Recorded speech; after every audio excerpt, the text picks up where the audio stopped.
रस्सा फैल गया, पर्याप्त जगह अपने पास। आई सर, तुम भी आगे चल लो, कोई दिक्कत नहीं।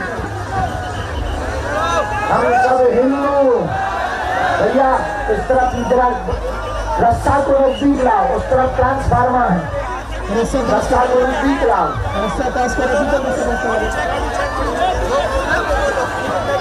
अच्छा,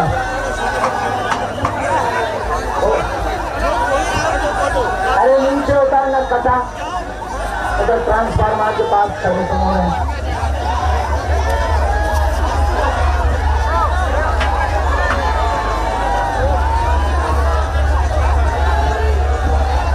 उनको आने नहीं सकते, वो पूरे दादा जी।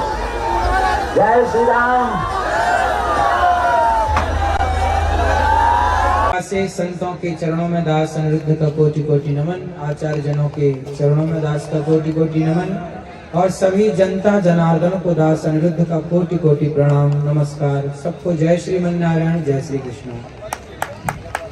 सभी उपस्थित कवियों को प्रणाम, आपकी वाणी को प्रणाम, सरस्वती माँ जो आपके भीतर विराजी हैं उनको प्रणाम, भगवान राम को प्रणाम। आप सभी की उपस्थिति, आज जो ये यात्रा आप देख रहे हैं, यह यात्रा इस आजाद हिंदुस्तान के बाद, आजाद भारत के बाद ये पहली इस तरह की यात्रा है। आजाद भारत 1947 में जब हम आजाद हुए, उसके बाद इस तरह की ये पहली इस तरह की यात्रा है कि सड़कों में इस तरह से भगवा झंडा हम सब देख पा रहे हैं एक साथ, इतने सनातनियों को एक साथ देख पा रहे हैं। देखिए, अभी तक हम लोगों ने सुना था कि हिंदू सो रहा है, अभी तक हम लोग सुनते आए हैं कि हिंदू सो रहा है, कब जागेगा कब जागेगा। लेकिन अब हमें लग रहा है कि हिंदू अब नहीं सो रहा है, अब हिंदू देखो जाग रहा है, जाग के सड़कों में आकर के अपने अधिकार की बात कह रहा है। अभी तक क्या हुआ कि हम लोग अपने अधिकार की बातें कह ना पाए, अपने अधिकार की लड़ाई लड़ ना पाए, हम बटे थे। और इस बंटवारे में आपको पता है हम कितने वर्षों तक गुलाम रहे अंग्रेजों के और मुगलों के? कितने वर्षों तक गुलाम रहे? 500 साल तो मुगलों की गुलामी की, 200 साल अंग्रेजों की गुलामी की, टोटल हम 700 साल तक बटे रहे और गुलाम रहे। जानते हो क्यों गुलाम रहे?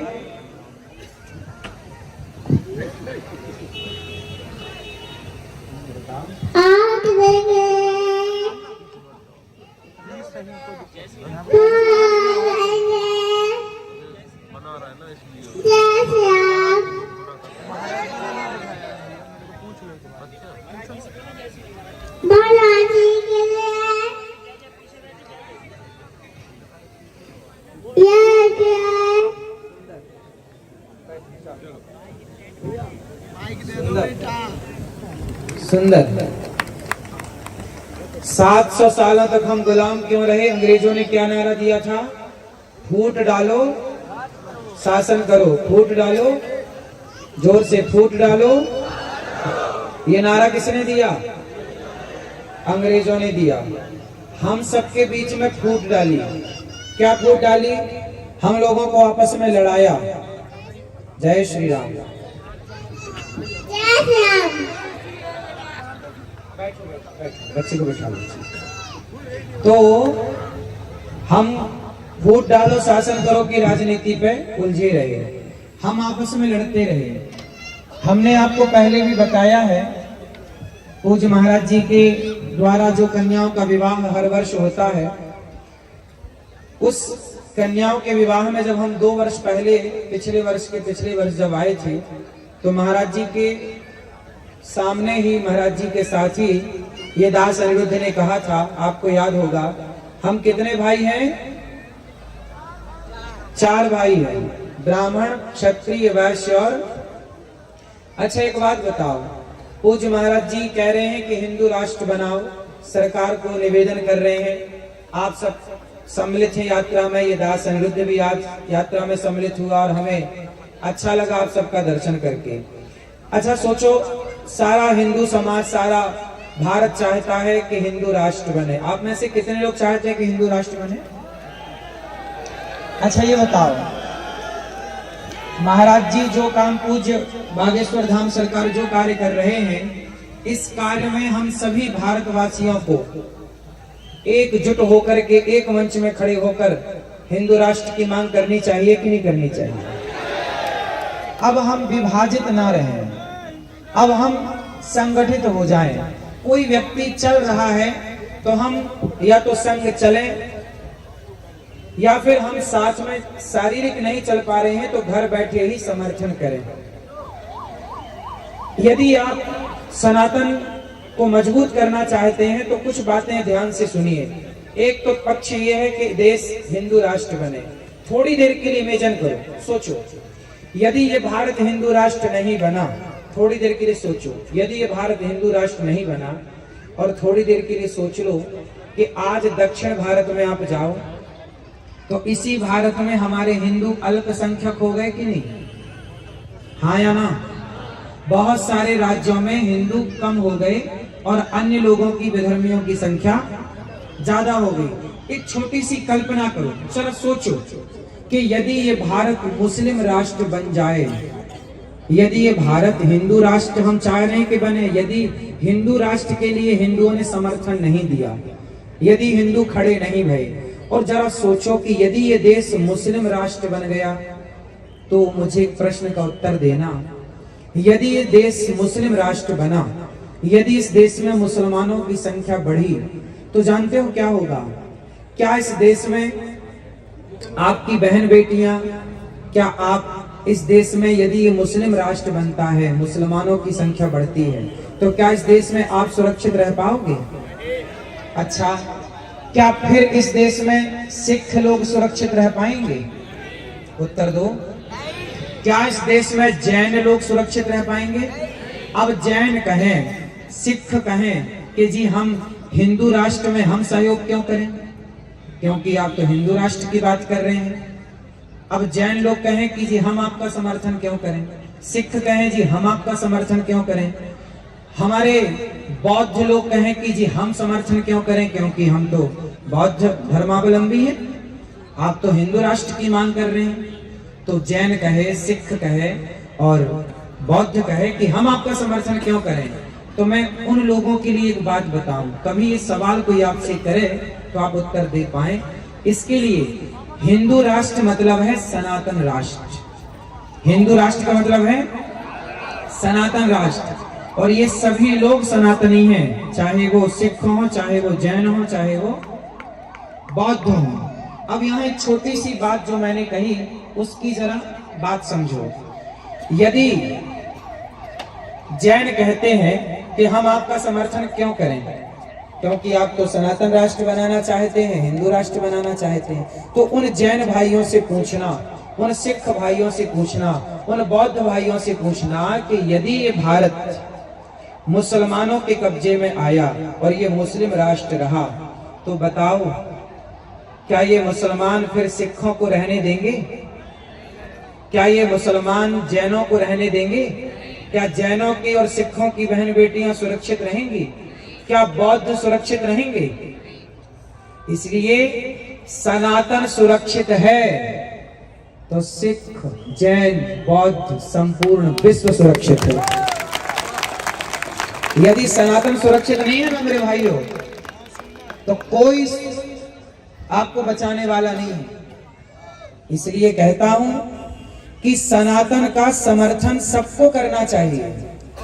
हमारे जैन भाई ये भी सनातनी हैं, हमारे सिख भाई ये भी सनातनी हैं, और हमारे बौद्ध भाई ये भी सनातनी हैं। हम सबको सनातन का साथ देना चाहिए। सब एक है। यदि बट गए, जैसे हम बात करते हैं जातियों की, ब्राह्मण, क्षत्रिय, वैश्य, शूद्र, हम इन जातियों में तो बटे हैं, लेकिन एक बात बताओ, क्या जैन और हिंदू अलग हैं? जैनों के भगवान हैं भगवान ऋषभदेव जी।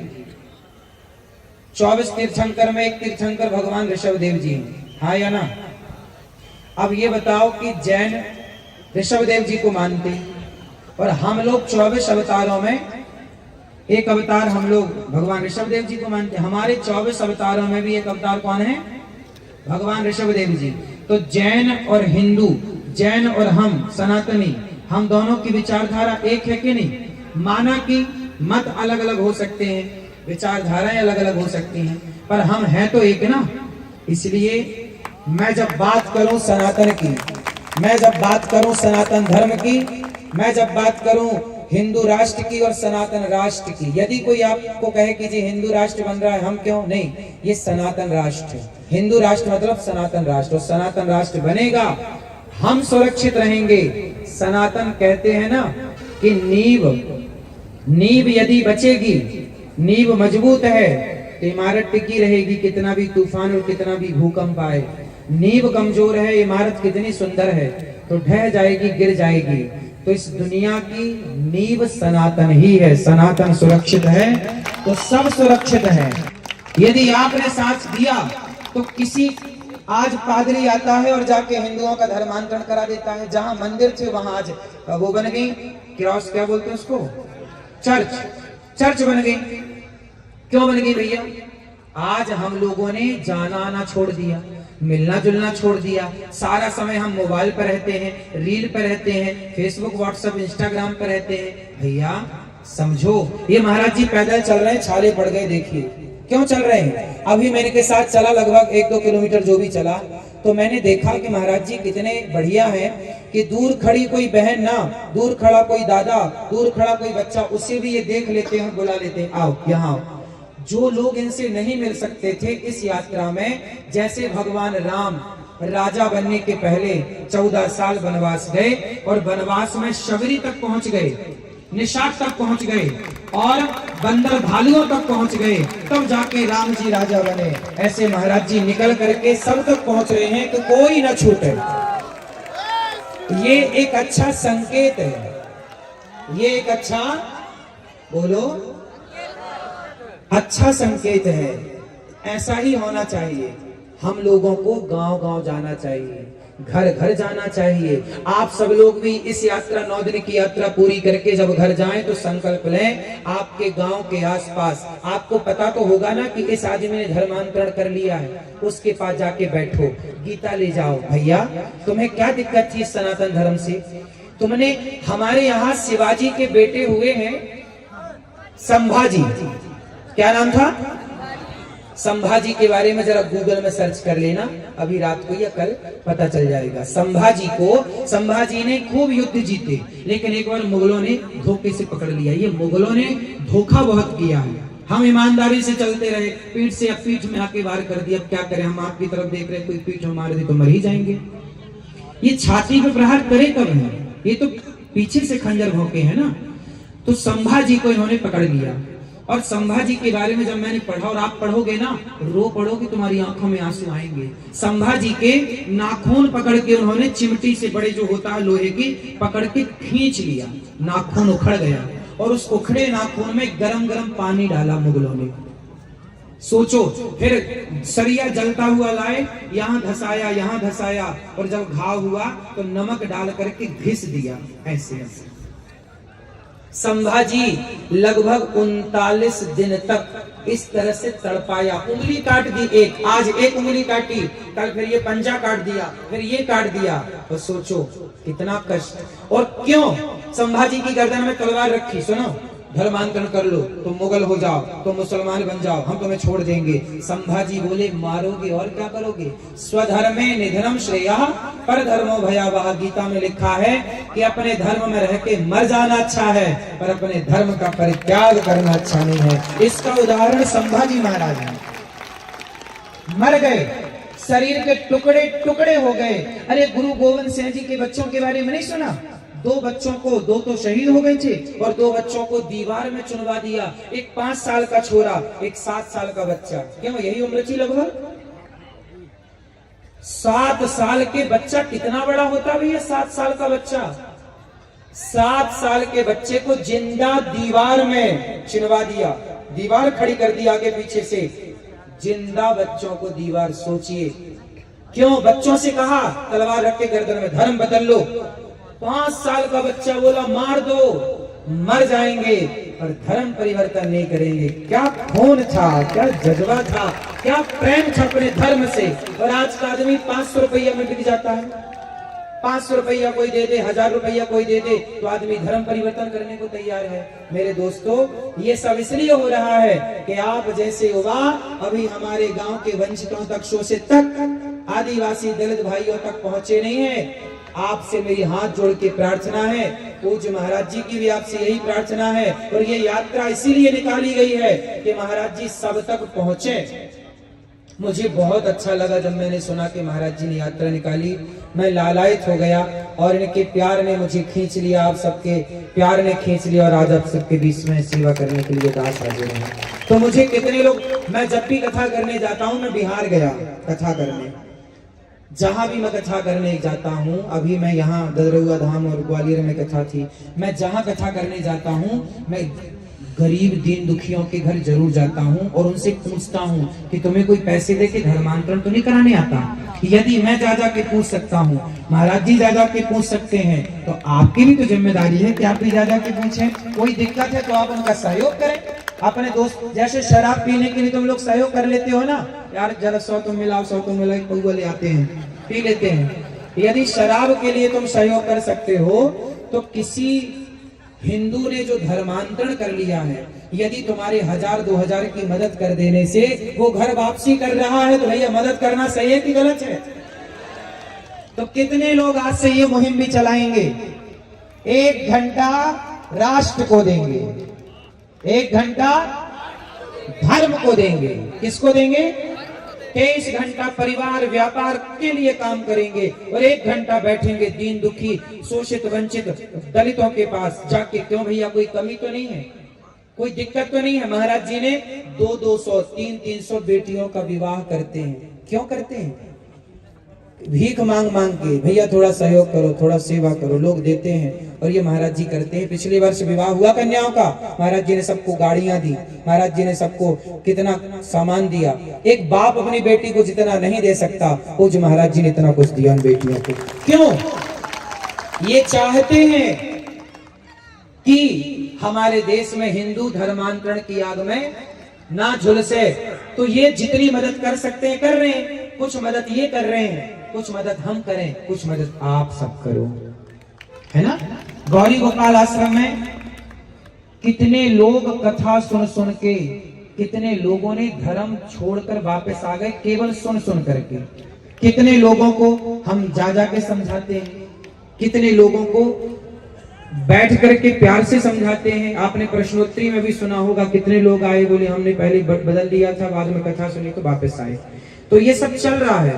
हम लोग अपने स्तर से तो जो बन रहा है कर रहे हैं, आप लोग भी करिए। हम सब जब खड़े होंगे, कहते हैं ना, ये 5 उंगलियां ऐसे करो सब लोग, ऐसे सारी उंगलियां अलग है ना, ये उंगलियां अलग है तो कमजोर है, कमजोर है। एक उंगली पकड़ के कोई भी तोड़ सकता, लेकिन जब ये 5 उंगलियां इस तरफ बनती हैं और किसी को पड़ जाए ठूसा तो दांत बाहर आ जाते हैं, हाँ या ना? तो जहां सुमति तहां संपत्ति नाना, जहां कुमति तहां विपत्ति निदाना। एक झाड़ू बहुत सारे तिनकों से जुड़कर बनती है। यदि वो झाड़ू तिनकों से जुड़ती है तो सारे कचरे को साफ करती है, और यदि वो झाड़ू स्वयं बिखर जाए तो खुद कचरा बन जाती है कि नहीं? हाँ या ना? मेरे सनातनियों, संगठित रहोगे तो कचरा साफ करते रहोगे, और यदि बिखर गए तो स्वयं कचरा बन जाओगे। इसलिए सबसे बड़ी बात है कि आपको संगठित होना है। तो अब से कितने लोग संगठित रहेंगे? जातियों के नाम पर हमें बंटना, बढ़िया बात कही किसी ने कि बटोगे तो कटोगे, बटोगे तो, बात सही है कि गलत है? सही है ना? तो फिर फॉलो करो, बटो मत, सबको गले लगाओगे, सब तक पहुंचोगे। कौन कौन पहुंचेगा? अपने गांव के आसपास के जंगल के कोल भील आदिवासियों तक पहुंचना है और उनका सपोर्ट करना है, हाँ या ना? और पूज्य महाराज जी का साथ हम सबको मिलजुल करके देना है। पूज्य महाराज जी की यात्रा में, ऐसी यात्रा पहली बार आजाद भारत में देखने को मिली है, और मैं चाहूंगा कि ऐसी यात्राएं अब सदा देखने को मिलती रहें, जब तक पूर्ण रूप से सनातन राष्ट्र की स्थापना ना हो जाए, सनातन राष्ट्र बनेगा तो गौ हत्या नहीं होगी, गौ माता बचेगी। आज एक और 2013 में एक कानून बना, सुनो, एक आखिरी बात कह के, आपको रात हो रही है, सुबह उठना भी है, आखिरी बात कह के बात को पूरी करें। 2013 में एक कानून बना हमारे देश में, इसी देश में। जानते हो क्या कानून बना? कि कोई भी मुसलमान खड़े होके कह दे कि ये जमीन हमारी है, तो वो जमीन उसकी हो जाती है। आप कोर्ट केस नहीं कर सकते, अपील नहीं कर सकते। एक ऐसा कानून, अभी आपने सुना होगा, अंबानी के घर को कह दिया मुसलमानों ने कि वक्फ बोर्ड का घर है, मतलब वक्फ बोर्ड की जमीन पे बना है। क्यों जी, बात सही है? ये सुना कि नहीं आप लोगों ने? अब सोचो कि वक्फ बोर्ड ने ये कह दिया, मुसलमानों ने ये कह दिया कि अंबानी का घर वक्फ बोर्ड की जमीन में बना है। अब सोचिए, अंबानी जैसों को ये नहीं छोड़ रहे हैं, तो कल आपके घर में खड़े होके कह दें कि ये घर, ये जमीन वक्फ बोर्ड की है, तो कानून सरकार ने ऐसा बना दिया कि वो कह देंगे तो आपको खाली करना पड़ेगा। ये 2014-13 का कानून है, इसको आप पढ़िएगा, सर्च करिएगा, समझिएगा कि अब हमारे देश के नेता पुराने 2013 में ऐसा कानून बनाए, उसमें बताया जाता है कि केवल 14 मुसलमान थे और बाकी सबने, हिंदू नेताओं ने समर्थन करके कानून पास कर दिया मुसलमानों के पक्ष में, कि वो किसी भी जमीन पे खड़े होकर कह दें कि हमारी है, तो हिंदुओं को खाली करना पड़ेगी और वो कोर्ट में अपील भी नहीं कर सकते। ऐसा, अब बताइए ये सही है कि गलत है? अब आपकी जमीन पे खड़े होके कह दें कि ये हमारी है, तो खाली करना पड़ेगा।